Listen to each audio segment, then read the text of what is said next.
Praise the Lord. இயேசுவின் ரத்தம் ஜெயம். தினமும் இயேசு நிகழ்ச்சிக்கு உங்களை கர்த்தராகிய இயேசு கிறிஸ்துவின் நாமத்தில் வரவேற்கிறேன். செய்தியின் தலைப்பு, அழாதே, என் மகிமையை காண்பாய் என்று இயேசு சொல்லுகிறார். ஆதார வசனம் யோவான் 20, 11, 12, 13 வசனங்கள். மரியாள் கல்லறையின் அருகே வெளியே நின்று அழுது கொண்டிருந்தாள்.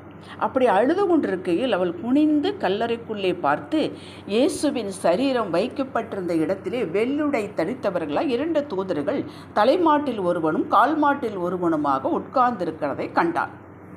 அவர்கள் இவளை நோக்கி, ஸ்திரீயே, ஏன் அழுகிறாய் என்றார்கள்.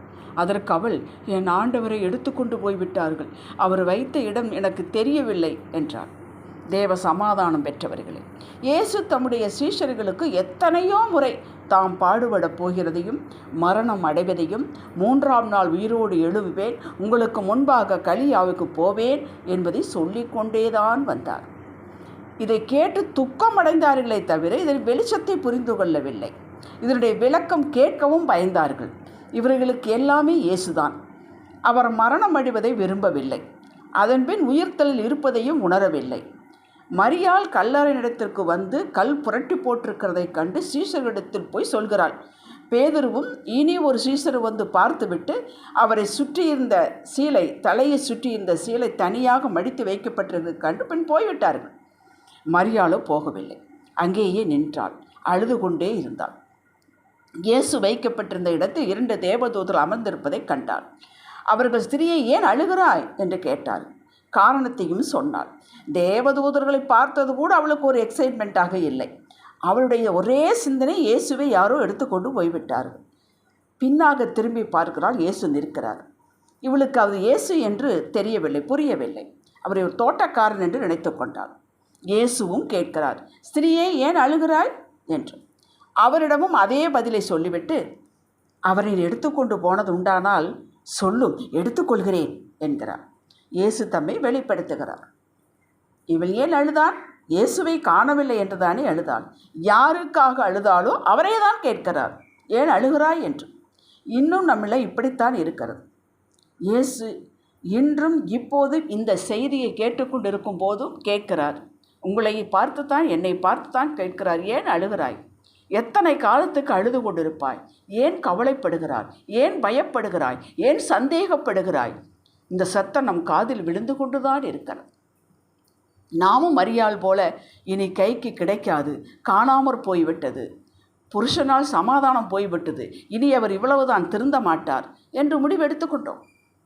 இந்த பிள்ளை திருந்த வாய்ப்பே இல்லை, நாமாகவே முடிவெடுத்து கொண்டோம், ஏற்றுக்கொண்டோம். இந்த நோய் தீராது, ட்ரீட்மெண்ட் பண்ண வசதியும் இல்லை, இனி அவ்வளவுதான், முடிவு கட்டிவிட்டோம்.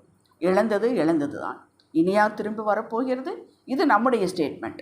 நமக்கு தெரிந்தது அழுவதும் கவலைப்படுவதும் உண்ணாமல் யாருடனும் பேசாமல் நம்மையே வருத்தி கொள்வதும் தான். இப்படி செய்ய சொல்லி கர்த்தர் சொன்னாரா? எதையெல்லாம் செய்ய வேண்டாம் என்று சொன்னாரோ அதையெல்லாம் செய்கிறோம், எதையெல்லாம் செய் என்றாரோ அதை செய்வதில்லை. ஏனெனில் நாமவே முடிவெடுத்து எடுத்துக்கொண்டோம். முற்றிலும் தவறு. சகலத்திற்கு சிலுவையில் பதில் உண்டு. இல்லாவிட்டால் ஏன் இயேசு இப்படி சொல்ல வேண்டும்? நானே வழியும் சத்தியும் ஜீவனமாக இருக்கிறேன், நீ விசுவாசித்தால் தேவ மகிமையை காண்பாய் என்று. அவர் தம்முடைய மகிமையை வெளிப்படுத்த சித்தம் கொண்டுள்ளார். பிறவி குருடனுக்கு கண் பார்வை கொடுத்து மகிமையை வெளிப்படுத்தினார். இறந்த அடக்கம் பண்ணி 4 நாட்கள் பின் லாசருவை எழுப்பி உயிரோடு எழுப்பி கொடுத்து மகிமையை வெளிப்படுத்தினார்.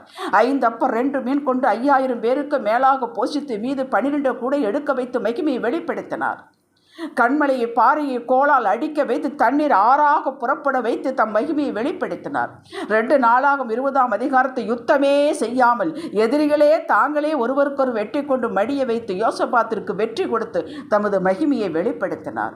இயேசு நேற்று இன்றும் என்றும் மாறாதவர், பாரபட்சமற்ற கர்த்தர். அழுவதை நிறுத்துங்கள். உங்கள் சிந்தனையில் ஓடுவதை அவர் அறிவார். நாவில் சொல் பிரபாவம் என்னை அவற்றை அறிவார்.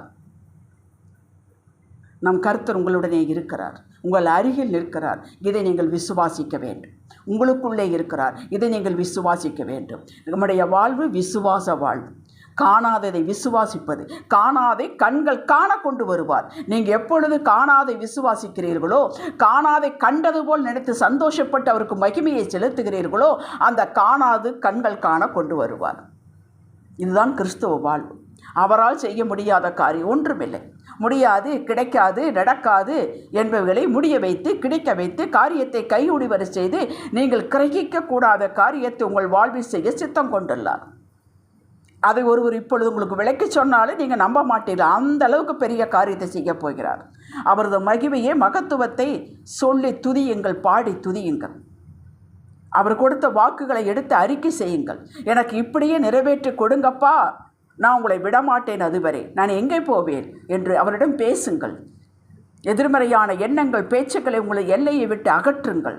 விசுவாசத்தில் உறுதியாய் இருங்கள். இதை பேச்சிலே, செயலிலே காட்டுங்கள். ஆனந்த களிப்பாக்குவார். அன்று மரியாள் உயிர்த்தெழுந்த இயேசுவை தரிசித்தது போல நீங்களும் நானும் அவரது உயிர்த்தெழுந்த வல்லமையை நம்முடைய வாழ்வில் எல்லை நிலையில், எல்லா நிலையிலும் நாம் காண்போம். நீங்கள் காண்பீர்கள் விசுவாசித்தால். ஜெபிக்கலாம். தகப்பனை, விசுவாசிக்கிறோம். இழந்த சமாதானம், பொருள், சுகம் மீட்டு தருவீர். முது மகிமை எங்கள் எல்லைகளில் காண்போம். இயேசுவின் நாமத்தில் பிதாவே, ஆமேன். அல்லேலூயா.